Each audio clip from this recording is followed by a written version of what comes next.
Սուրբ պատարագի ժամանակ Վեհափար Հայրապետի անունը զեղչելուն բնականաբար բացասական վերաբերմունք ունենք, նախ որովհետև դա կարգ ու կանոն է, դարեր շարունակ գալիս է ու դարեր շարունակ հոգևորականները, պատարագիչ հոգևորականը իր աղոթքի մեջ, բարձրաձայն աղոթքի մեջ միշտ հիշատակել է Վեհափար Հայրապետի եւ թեմի առաջնորդի անունը, նաեւ հայրենիքի համար է աղոթք վեր առաքել առ Աստված եւ բնականաբար զեղչումը այս հատվածի մեղմ ասած սխալ է, կոպիտ կանոնական խախտում, որը որևէ հոգևորական իրավունք չունի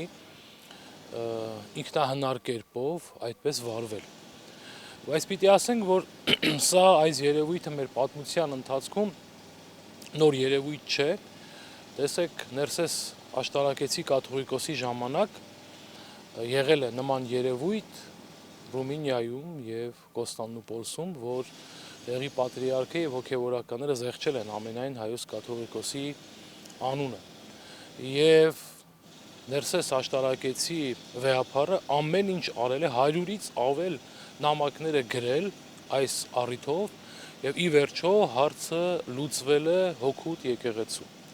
Հոդվածագիրը Արարատ ամսագրի մեջ այս երևույթի մասին անդրադառնալով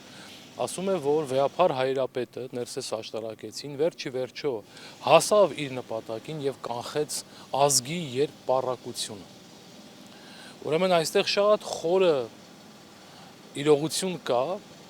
ոչ թե այստեղ քմահաճությամբ անուն տալու հարց է,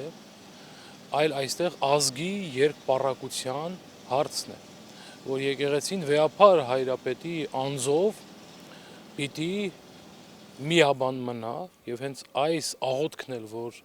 զետեղված է Սուրբ պատարագի խորհրդատետրի մեջ, պատահական չէ։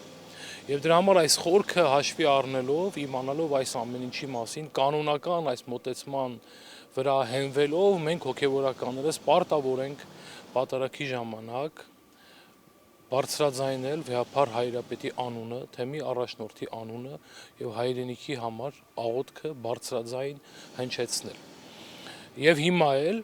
նորից կրկնենք, որ որևէ մեկը իրավունք չունի զեղչել Վեհափար Հայրապետի անունը, դա կանոնական է, խորհրդատետրի մեջ գրված է, հորինվածք չէ։